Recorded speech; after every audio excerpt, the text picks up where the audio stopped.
एक खूबसूरत long frock kurti बनाने का पूरा तरीका आज मैं आपके साथ शेयर करूंगी इस वीडियो में, जिसके अंदर हमने योग बनाया है, प्लीट्स बनाया है, ट्विन नीडल भी इस्तेमाल किए और पुराने मास्क का धागा भी इस्तेमाल किया है, कुछ प्लीट्स भी बनाई है। लेकिन आप साधारण मशीन से भी इस डिजाइन को बना सकते हो।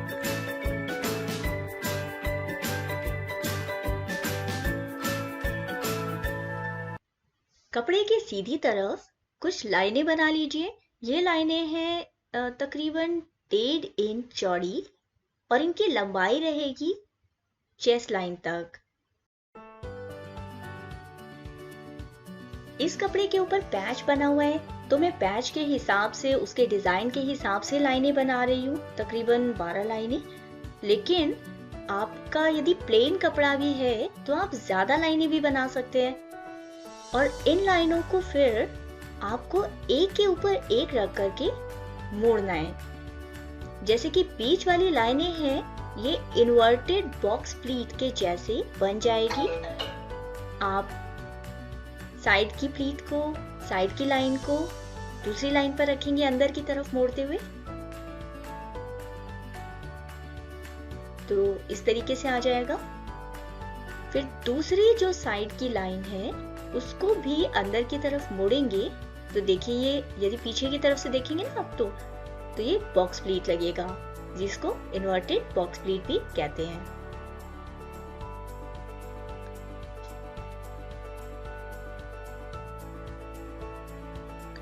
आप चाहें तो डोरी पाइपिंग भी इस्तेमाल कर सकते हैं इन प्लीट्स के बीच में, या कोई बीड वर्क, थ्रेड वर्क, किसी तरीके का भी आप इंसर्ट करना चाहें, इसके अंदर बीच में डालना चाहें कपड़ा या डिजाइन, तो आप डाल सकते हैं। फिलहाल हम साइड वाली लाइनों को भी एक के ऊपर मोड़ते हुए सेट कर लेते हैं। दोनों तरफ की जो आप देखोगे प्लीट्स हैं वो बाहर की तरफ मुड़ रही है। मशीन के अंदर ट्विन नीडल यदि आपकी है तो आपको धागा आगे से डालना होता है।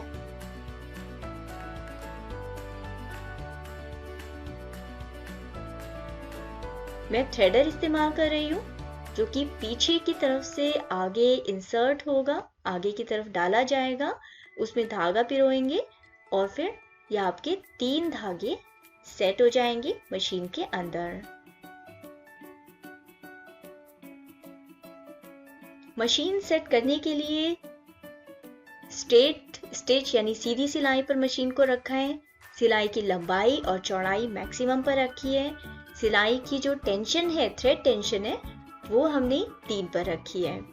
3 या 4 पर आप रख सकते हो वैसे। अब हमारे जो मोड़ हैं, हमने जहाँ फोल्ड किया है, मोड़ा है प्लीट्स पर, वहां पर हम सीधी सिलाई लगा देंगे। ट्विन नीडल या डबल नीडल का फायदा ये होता है कि आप एक साथ 2 अलग अलग रंगों की सिलाइयां समानांतर तरीके से लगा सकते हो, तो आपका टाइम बच जाता है। लेकिन अगर आपकी मशीन के अंदर ट्विन नीडल या डबल नीडल का फीचर नहीं है तो कोई प्रॉब्लम नहीं है। आप साधारण मशीन से भी पहले एक रंग के धागे से सिलाई लगाइए, फिर उसके बाद दूसरे रंग के धागे से सिलाई लगा लीजिए।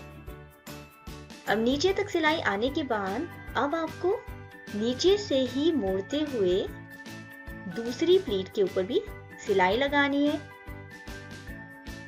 क्योंकि 2 रंग के धागे चल रहे हैं ना एक साथ, तो फिर धागे अगर अंदर पीला वाला रंग है तो पीला वाला रंग ही दोनों तरफ से एक जैसा डिजाइन सेट आ जाए।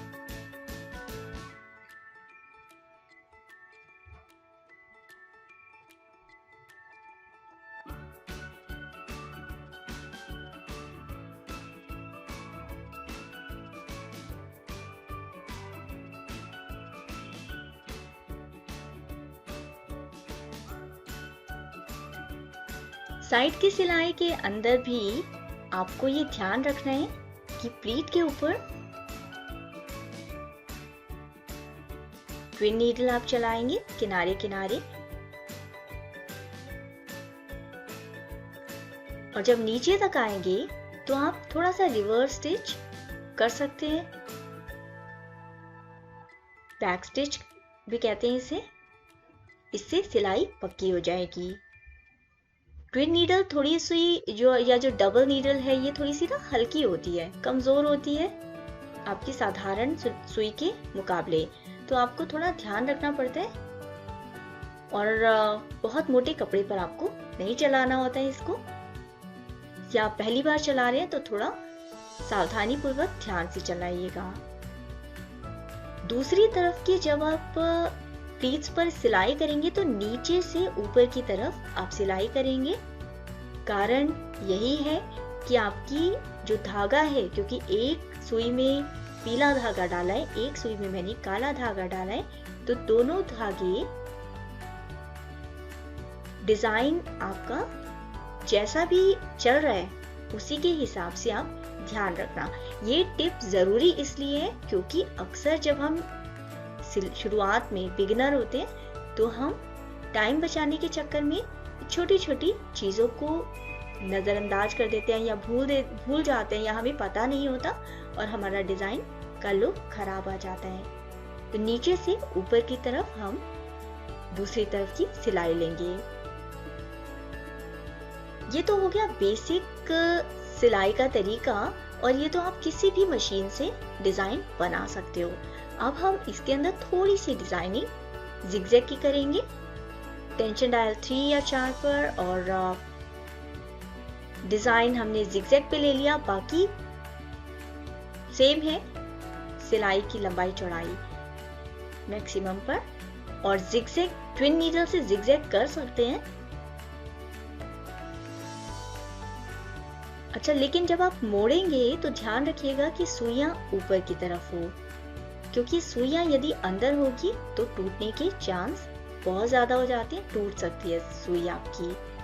तो सुई को ऊपर उठाते हुए तभी आपको मशीन को घुमाना है या प्रेशर फुट को घुमाना है, कपड़े को घुमाना है, और उसके बाद सिलाई को ऊपर तक ले लेना है। ये साधारण धागा है, कॉटन पॉलिएस्टर का, कपड़ा भी कॉटन का है, और गर्मियों में इस तरीके के जो कॉटन के डिजाइन होते हैं ना, बहुत अच्छे लगते हैं। हल्के फुल्के डिजाइन, इवन आपकी जो डिजाइनर कंपनीज होती है कपड़े बनाने की, वो लोग भी इस तरीके के जो डिजाइन होते हैं वो आपको बहुत महंगे मार्केट में मिलते हैं। लेकिन आप अपनी मशीन से थोड़ा सा, कोई ज्यादा एफर्ट भी नहीं है इसमें, वैसे थोड़ा सा बस सेटिंग का ध्यान रखना होता है, और फिर आप मजे से ऐसे डिजाइन बना सकते हो। मैंने पहले भी ऐसे बहुत सारे डिजाइन शेयर किए हैं, और भी आप चाहो तो मुझे प्लीज कमेंट में लिखना। तो ये पीछे की तरफ से हमारा डिजाइन कुछ ऐसा लगेगा, आगे की तरफ से डिजाइन इस तरीके से होगा। जब आप इस कुर्ती को काटेंगे तो ध्यान रखिएगा कि बीचों बीच आपका डिजाइन सेट हो रहा है, और फिर आप पैटर्न रख करके काट सकते हो कुर्ती को, या फिर अपना जो नाप है उसके हिसाब से काट सकते हो। पहले की जो ड्रेसेस थी उसमें मैं नाप के हिसाब से बताती थी। पैटर्न आपको चाहिए तो आप मुझे कमेंट में लिख देना, वैसे मैंने शेयर भी किया हुआ है एक पैटर्न। थोड़ा सा मैं ए लाइन की तरह इस कुर्ती को काट रही हूँ, क्योंकि मुझे ये थोड़ा ढीला ढाला हल्का फुल्का सा gown style, frock style kurti चाहिए।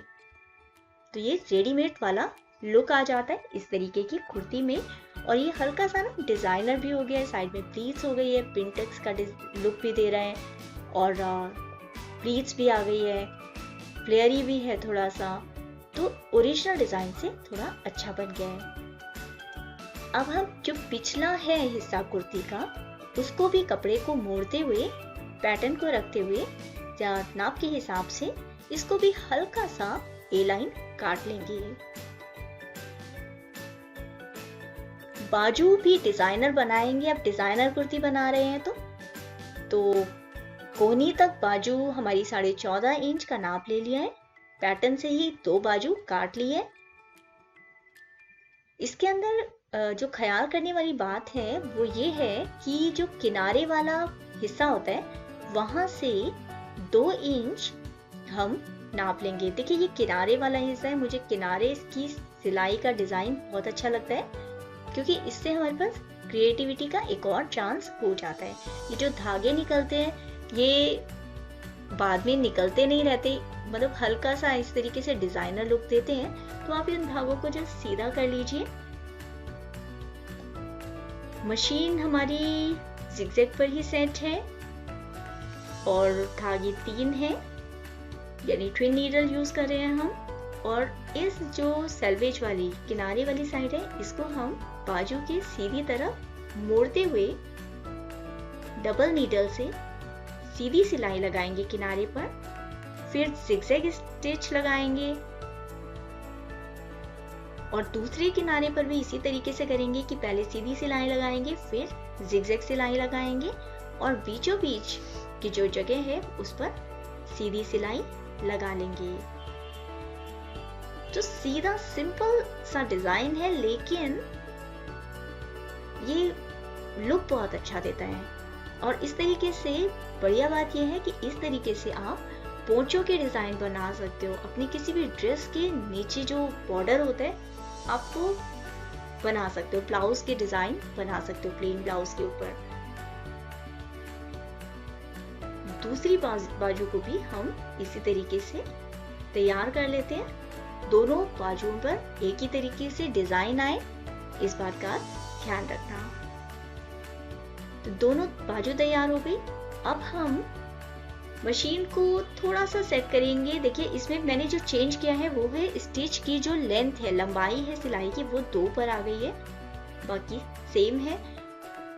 कुर्ती का जो बॉर्डर है उसके ऊपर मैंने ट्विन नीडल से डबल नीडल से सीधी सिलाई लगाई और उसके बाद मैं जिगजैग सिलाई लगा रही हूँ। ये मैं इसलिए दिखा रही हूँ आपको क्योंकि इसके अंदर हल्का सा जो हमने चेंज किया है कि सिलाई हमने 2 पे किया था, तो देखिए डिजाइन में भी चेंज हो गया है। जिगजैग भी हमारा पास पास आ रहा है और ज्यादा गहरा आ रहा है, ज्यादा खूबसूरत आ रहा है।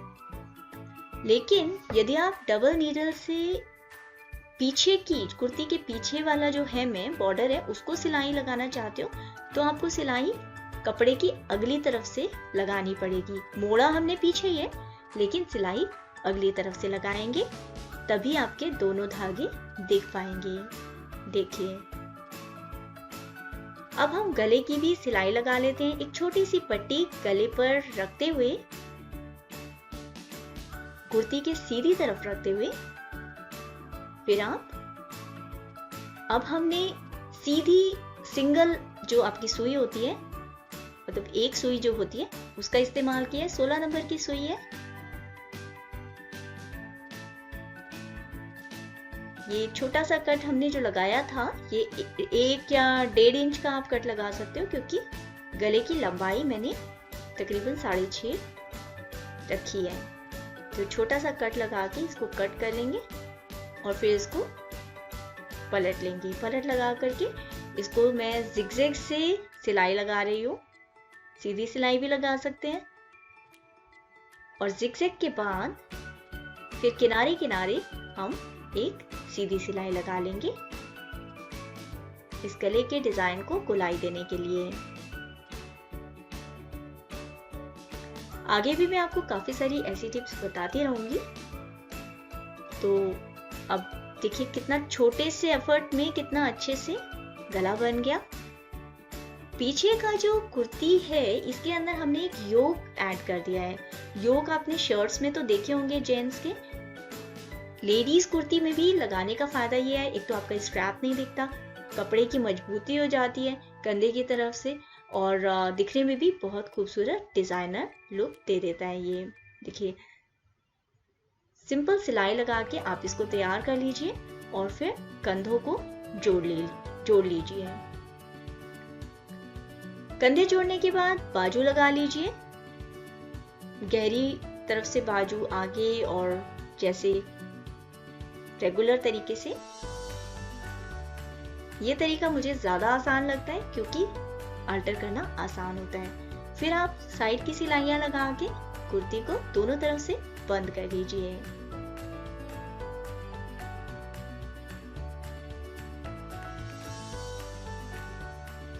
नीचे की सिलाई जब लगाएंगे तो हल्का सा यदि आप कपड़े को मोड़ लेते हैं ना, तो फिर किनारे वो जो गंदे से निकले हुए दिखते हैं अक्सर, वो नहीं दिखेंगे। मैं इस कुर्ती के अंदर कॉलर लगा रही हूँ, लेकिन ये पूरा ऑप्शनल है, क्योंकि जब ये मैंने काटी थी या डिजाइन सोचा था तो मेरे मन में आधा डाउट था कि मैं कॉलर लगाऊं ना लगाऊं, इसलिए मैंने पीछे का जो गला है वो हल्का सा गहरा काट लिया था। अगर आपको कुर्ती काटनी है, ये कॉलर लगानी है, तो आप पीछे का गला नहीं काटिएगा, इसको सीधा रहने दीजिएगा। खैर मैंने बुकरम ले ली, बुकरम गले का आधा हिस्सा मोड़ लिया, फिर से इसको एक बार मोड़ लिया तो हमारा बीच का निशान निकल आया। 1/4 इंच खुले हिस्से से लेते हुए कॉलर को शेप दे दी। बंद वाली तरफ से भी 1/4 इंच नीचे लेते हुए कॉलर को शेप दे दी। खुली वाली तरफ से हल्की सी गोलाई दे दी कॉलर को।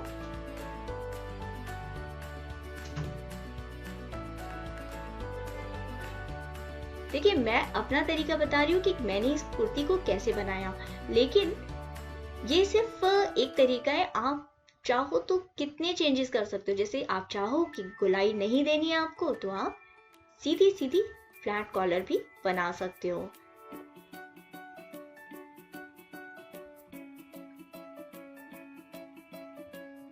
डबल कपड़े पर रखते हुए इस कॉलर को, इस बुकरम को हम चिपका लेंगे और आधा इंच साइड से छोड़ते हुए इन दोनों कपड़ों को काट लेंगे। अब हमें बीच का निशान निकालना है, तो मोड़ते हुए बीच में हल्का सा कट देंगे नीचे की तरफ, और नीचे की तरफ ही कपड़े को मोड़ते हुए बुकरम की तरफ प्रेस कर लेंगे। इस मोड़े हुए कपड़े के ऊपर हमें सिलाई करनी है। सिर्फ हमें बुकरम वाले कपड़े पर सिलाई करनी है, दूसरे कपड़े को खुला रहने देंगे और बाद में उस कपड़े, नीचे वाले कपड़े को रखते हुए भी सफेद वाले ये जो बुकरम है इसके किनारे किनारे सिलाई लगा लेंगे। 3 तरफ हमें सिलाई लगानी है। मोड़ी हुई जो हिस्सा है वो खुला रहेगा।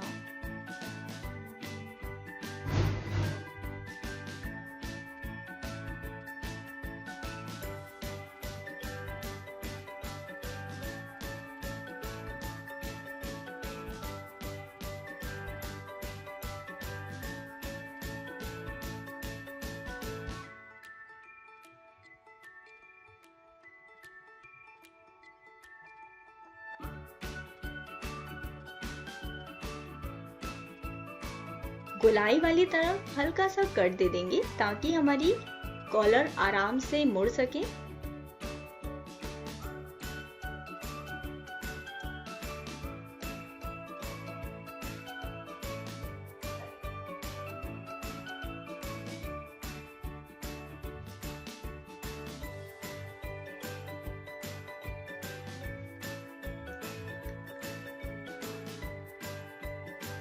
कंधे से कंधा मिलाते हुए पीछे का जो गला है उसके ऊपर हल्का सा कट दे देंगे ताकि हमें पता चल जाए कि गले का बीच कौन सा है। और फिर कॉलर का भी जो हमने कट लगाया था ना बीच में, उस कट से कट मिलाते हुए इस कॉलर को हम पीछे से आगे की तरफ लाते हुए सिलाई लगा लेंगे, पहले एक तरफ और फिर दूसरी तरफ। कुर्ती के सीधी तरफ रखेंगे इस कॉलर को और तब हम कॉलर को जोड़ेंगे। फिर भी आपका कोई कमेंट है, कोई सजेशन है, कोई डाउट है तो आप कमेंट सेक्शन में लिखना। मैं कोशिश करूंगी जल्दी से जल्दी आपको जवाब दे पाऊं। और इस तरीके के डिजाइन की कुर्ती में कॉलर बनाना बहुत जरूरी नहीं है, क्योंकि मैंने पिछला गला थोड़ा गहरा काट दिया था, इसलिए इसमें उरेब पट्टी ज्यादा बेहतर रहती। फिर भी मैंने कॉलर लगा दी क्योंकि उसके अंदर मुझे थोड़ी सी सेटिंग करनी पड़ी। लेकिन आप यदि कॉलर लगाएंगे तो पिछला जो गला है उसकी गहरी कटिंग ना कीजिएगा, उसके अंदर ज्यादा से ज्यादा आप आधा इंच गहरा काट सकते हो, वरना आप पिछला गला बिल्कुल फ्लैट सीधा साधा काटना। सीधी तरफ से कॉलर सिलने के बाद देखिए सीधी तरफ से सिल ली। अब हम उल्टी तरफ से, कपड़े की उल्टी तरफ से ये जो साइड का खुला कपड़ा है इसको कॉलर के अंदर घुसा देंगे और फिर इस बुकरम जो हमने मोड़ा था कॉलर को, वहां पर ऊपरी सिलाई लगा करके इस कॉलर को हम बंद कर देंगे। अच्छा, मैंने ये जो गला बनाया है इसके अंदर मैंने क्या किया, आखिरी में मैंने एक डोरी लगाई है और वो डोरी मैंने पुराने किसी मास्क से काट करके और तब इसके अंदर सिलाई लगा दी थी, जो कि आपको डिजाइन में इस तरीके से दिख रही है। तो मुझे उम्मीद है कि आपको ये ड्रेस पसंद आई होगी। इस तरीके से आप लंबी ड्रेसेस बना सकते हैं, फ्रॉक बना सकते हैं, गाउन बना सकते हैं, प्लीट्स लगा सकते हैं। मतलब इसमें बहुत सारी तरीके की मैंने टिप्स शेयर जो की हैं, योग भी लगाने की टिप्स शेयर की है। तो योग के ऊपर भी आप जिगजैग या स्ट्रेट स्टिच लगा सकते हो। बहुत सारे गर्मियों के लिए, खुली मैटरनिटी के लिए, जब यानी पेट जिनका बड़ा होता है या फिर जब बेबी होने वाला होता है, तब के लिए बहुत ही कंफर्टेबल ड्रेस है। गर्मियों के लिए बहुत ही आरामदायक है ये ड्रेस और मुझे पूरी उम्मीद है आपको शायद पसंद आएगी। प्लीज प्लीज मुझे कमेंट सेक्शन में जरूर बताना कि आपको कैसा लगा। लाइक करना, सब्सक्राइब नहीं हो तो प्लीज सब्सक्राइब करना चैनल को। मैं आपके लिए इसी तरीके से सुंदर सुंदर डिजाइन लेकर आती रहूंगी। आप मुझे बताना किस तरीके का क्या नेक्स्ट वीडियो आप देखना चाहते हो। अपना ध्यान रखिए, खुश रहिए, खुशियां बांटते रहिए।